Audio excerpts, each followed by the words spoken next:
Good morning, children. This is Hindi literature of third assignment, chapter 5, फूलों का त्यौहार ओणम। ओणम एक त्यौहार है। ओणम केरल का सबसे लोकप्रिय पर्व है। यह पर्व सावन के महीने में केरलवासी बहुत धूमधाम से, बहुत ही हर्षोल्लास से मनाते हैं। तो इस पाठ में भी ओणम पर्व से संबंधित दो कथा दी हुई है। एक कथा महाबली राजा से संबंधित है और दूसरी कथा महाबली परशुराम से संबंधित है। तो इस पाठ में हम दोनों कथाओं को पढ़ेंगे और जानेंगे कि वो कथा कौन कौन सी है। तो शुरू करते हैं।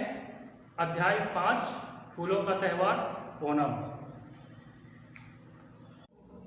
अध्याय 5, फूलों का त्यौहार ओणम। सावन का महीना, चारों ओर हरियाली, संपूर्ण भारत वर्षा की फुहारों से आनंद में डूबा। अर्थात सावन का महीना था और चारों ओर हरियाली फैली हुई थी। संपूर्ण भारत अर्थात पूरा भारत वर्षा की फुहारों से आनंद में डूबा हुआ था। क्या बालक बालिकाएं, क्या युवा, सब के सब उत्साह और उल्लास से सावन का स्वागत करने निकल पड़े। पेड़ पौधे धुल गए, धरती ने हरियाली की चादर ओढ़ ली। सावन की वर्षा के कारण पेड़ पौधे में जितने धूल कंकड़ बैठे हुए थे वे सभी धुल जाते हैं और साफ सुथरे दिखने लगे और धरती पर हरे भरे घास निकल पड़े। समुद्र के किनारे बसा केरल तो अलग ही रंगों में सज गया। सजे भी क्यों ना, ओणम का पर्व जो आ गया है। केरल वासी तो वर्ष भर ओणम पर्व के आगमन की प्रतीक्षा करते रहते हैं। सावन आए तो ओणम मनाए, और लो सावन आ गया। सावन आ गया तो ओणम को भी आना ही था। सागर और साहिल प्रसन्न थे। सागर और साहिल दो बच्चों के नाम हैं। वे दोनों सावन के महीना में ओणम का पर्व आने से काफी उत्साहित रहते हैं और काफी प्रसन्न रहते हैं। वर्षा की तेजी कम हो चुकी है। गर्मियों में उन्होंने खेतों में खूब काम किया था। इस बार दालचीनी, इलायची और काली मिर्च की पैदावार अच्छी हुई है। उनकी एकलौती बेटी धनीसा तो बहुत खुश है। उसने नए वस्त्र सिलवाए हैं और अपनी सहेलियों के साथ नृत्य का अभ्यास भी किया है। वह उनके साथ मिलकर सांस्कृतिक संध्या समारोह में नृत्य करेगी। उनकी दादी उसे नृत्य सिखाती है। पूरे घर में घुंघरू झन झन झनकते रहते हैं। ओणम तो पूरे 10 दिन मनाया जाता है। उधर सागर और साहिल ने सुमिता मौसी को घेर लिया। सुमिता मौसी सभी समस्याओं का समाधान जो कर देती है। उन्हें ढेरों कहानियां आती है। घर की सजावट से लेकर स्वादिष्ट पकवान बनाना तो कोई सुमिता मौसी से ही सीखे। हुआ यह कि सागर और साहिल ओणम की कथा को लेकर बहस करने लगे। अंत में दोनों मौसी के पास पहुंचे। मौसी उनकी बातें सुनकर हंस पड़ी और बोली, अच्छा हुआ तुमने पूछ लिया। आओ तुम्हें ओणम मनाने की कथा बताती हूँ। इतना कहकर मौसी उन्हें महादानी बलि की कथा सुनाने लगी। बहुत समय पहले केरल में महादानी राजा बलि राज करते थे। केरल में एक राजा थे जिसका नाम था महाबली। वे केरल में राज करते थे। वे बहुत अच्छे राजा थे। उनके राज्य में लोग सुखी और प्रसन्न थे। वे सबके सुख दुख का ध्यान रखते थे। वे बहुत बड़े दानी थे। कहा जाता है कि तुक्कावरा नामक स्थान पर उनकी राजधानी थी। यह कोच्चि के निकट है। महाराजा बलि का यश चारों ओर उसी तरह फैला हुआ था जैसे सूर्य का प्रकाश और चंद्रमा की चांदनी। जिस प्रकार सूर्य का प्रकाश पूरी पृथ्वी पर फैल जाता है और चंद्रमा की चांदनी भी पूरी पृथ्वी पर फैल जाता है, ठीक उसी प्रकार से महाबली राजा का भी जो यश है वो पूरे भारत में फैला हुआ था। एक बार महाराजा बलि ने यज्ञ किया। अगर यज्ञ सफल हो जाता तो वे चक्रवर्ती सम्राट बन जाते, परंतु स्वर्ग के राजा इंद्र को चिंता हो गई। यदि राजा बलि का यज्ञ सफल हो जाएगा तो बलि स्वर्ग के भी राजा बन सकते हैं। इंद्र ने अपनी चिंता विष्णु को बताई। विष्णु ने इंद्र को निश्चिंत किया। उधर महाबली की सफलता के प्रति पूरे आश्वस्त थे। उनमें अहंकार का भाव भी आ गया था। यज्ञ पूर्ण हुआ तो महाबली ब्राह्मणों को दान देने लगे। यज्ञ पूरा हो जाने के बाद महाबली जो उनकी प्रजा थे उनको कुछ दान देने लगे। विष्णु छोटे कद के बौने ब्राह्मण के रूप में महाबली के समक्ष आए। ठीक उसी समय विष्णु भी एक बौना आदमी बनकर उस महाबली राजा के समक्ष आ जाते हैं। महाबली ब्राह्मण रूप में विष्णु को पहचान ना सके। उन्होंने पूछा, ब्राह्मण कहिए, हम आपको क्या दें?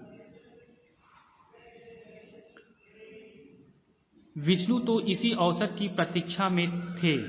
उन्होंने कहा, हे महाबली, मुझे तो मात्र 3 पग भूमि चाहिए। 3 पग मतलब 3 डेग, पैरों से 3 डेग भूमि चाहिए, जमीन चाहिए। महाबली ने तत्काल हाँ कर दी। महाबली उस चीज को स्वीकार कर लेता है। विष्णु ने उसी समय विशाल रूप धारण कर लिया। उन्होंने एक पग में धरती, दूसरे पग में आकाश को नाप लिया। उन्होंने तीसरा पग उठाकर महाबली से पूछा, इस पग को कहाँ रखूं? दानवीर महाबली ने अपना सिर आगे कर दिया। विष्णु ने महाबली के सिर पर पांव रखा। महाबली पाताल लोक में चले गए।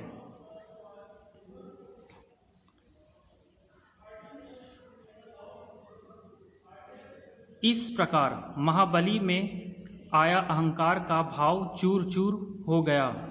उन्होंने भगवान विष्णु को पहचान लिया और उनसे प्रार्थना की, हे प्रभु, आपने मुझे अहंकारी होने से बचा लिया।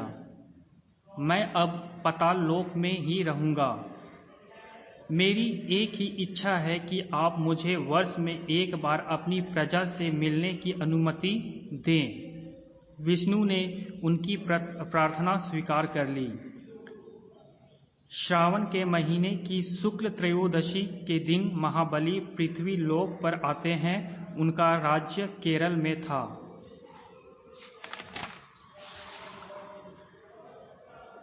इसलिए वे अपनी प्रजा से मिलने के लिए आते हैं। केरलवासी अपने प्रिय राजा के स्वागत में आंखें बिछा देते हैं।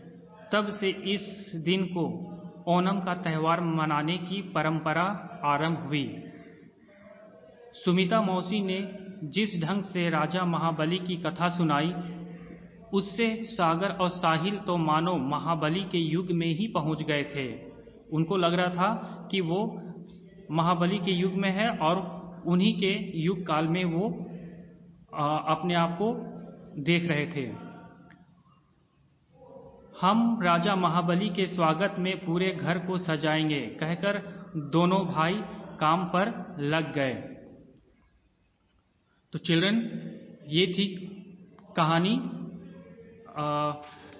फूलों का त्यौहार ओणम। बाकी की कहानी हम लोग नेक्स्ट सेशन में पूरा करेंगे। Thank you children. Good morning children, this is second session of third assignment. पहले सेशन में हमने ओणम पर्व से संबंधित एक कथा सुनी थी।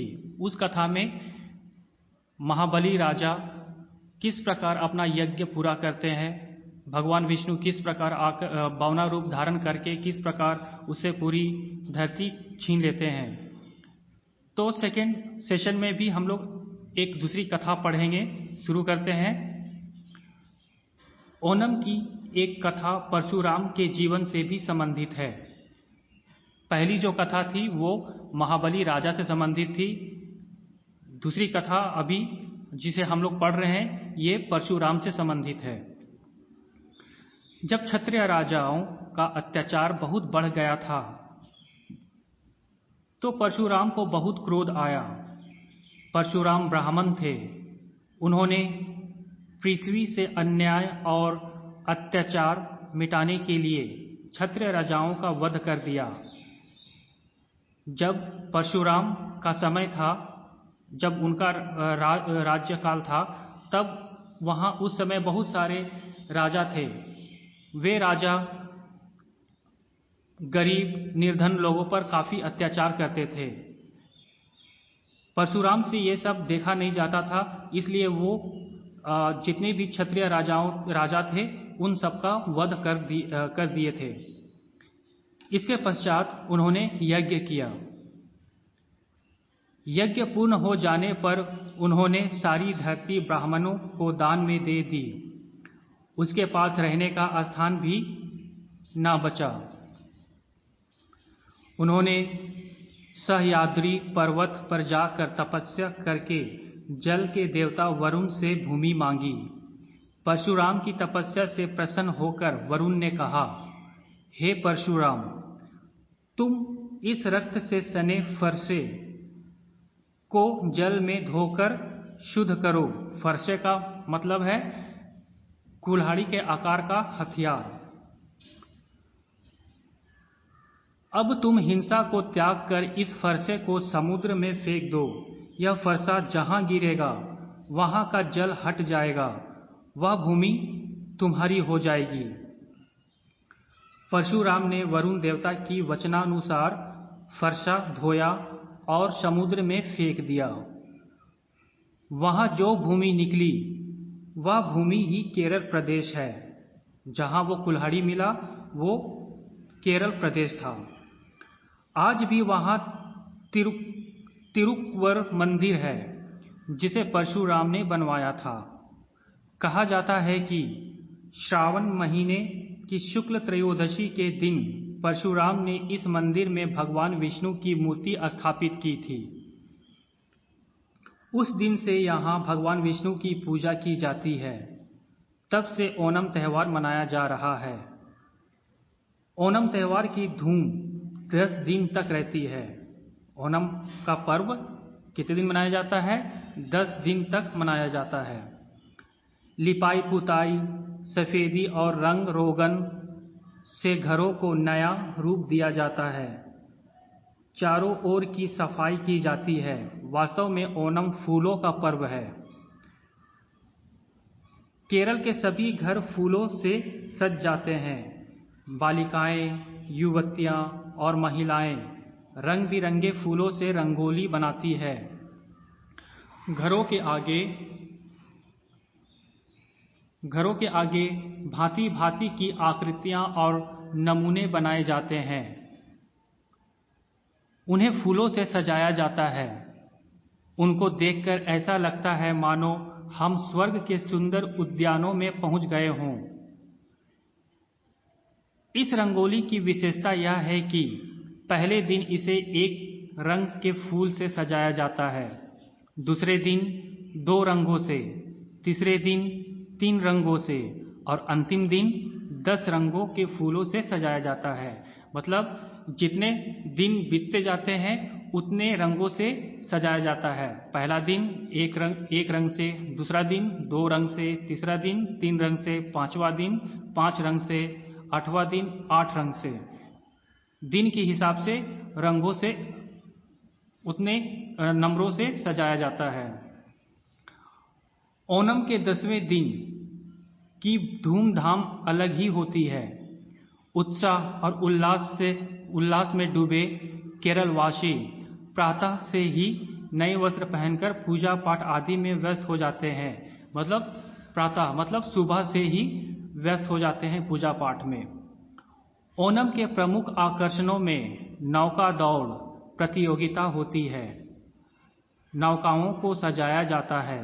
विभिन्न आकृतियों की पतली और लंबी नौकाओं में 8-8, 10-10 प्रतियोगी पतवारों के सहारे तेज गति से नौकाओं को लक्ष्य की ओर ले जाते हैं। सागर तट पर खड़े दर्शक तालियां बजा बजा कर नाविकों का उत्साह बढ़ाते हैं। मलयाली नौका दौड़ को वल्लाटम कहते हैं। वे इस अवसर पर तांची पट्ट गीत गाते हैं। स्थान स्थान पर सांस्कृतिक आयोजन किए जाते हैं, जैसे तुम्बिनुल, वैफी केट्टिकली, कथकली और मोहिनी अट्टम आदि नृत्यों की धूम मची रहती है। ये सभी नाम क्या है? नृत्यों के नाम हैं। ओन तल्लू, कलीतट्टू और तलपंतु कली आदि अनेक खेलों से ओणम का त्यौहार मौज मस्ती से भर जाता है। ओन तल्लू, कलीतट्टू, तलपंतिकलू ये खेलों के नाम हैं। महाबली के आगमन के अवसर पर सारा केरल ऐसे सज जाता है मानो धरती पर स्वर्ग का सौंदर्य बिखर गया हो। ऐसी मान्यता है कि अपनी प्रजा को सुखी समृद्धि के साथ फलता फूलता देखकर महाबली प्रसन्नता पूर्वक पाताल लोक को लौट जाते हैं। केरलवासी महाबली की विदाई करते हैं। वे अगले वर्ष महाबली के पुनः आने की प्रार्थना करते हैं। भारत के प्रत्येक प्रांत में भांति भांति के त्यौहार मनाए जाते हैं। इनके माध्यम से भारत की महान सांस्कृतिक एकता के दर्शन किए जा सकते हैं। तो ये थी कहानी फूलों का त्यौहार ओणम। इस कहानी में हमने पढ़ा ओणम का पर्व किस प्रकार मनाया जाता है। ओणम का पर्व केरल वासियों के लिए कितना खास, कितना महत्वपूर्ण होता है और वे इन त्यौहार को मनाने के लिए कितने दिन पहले से तैयारी में जुट जाते हैं। इस कहानी में हमने 2 कथा को भी जाना जो इस पर्व से संबंधित है। पहला कथा जिसमें महाबली राजा के बारे में बताया गया है, उनके अनुसार अहंकार ना करने पर संदेश दिया गया है। और दूसरी कथा है राजा परशुराम के बारे में। इस कहानी में दान एवं यज्ञ की महिमा का भाव संप्रेषित किया गया है। अब आप लोग इस कहानी को फिर से दोबारा अच्छे से पढ़ेंगे और इससे संबंधित कुछ प्रश्नोत्तर है उसे आप लोग अपने कॉपी में पूरा करेंगे। Thank you children.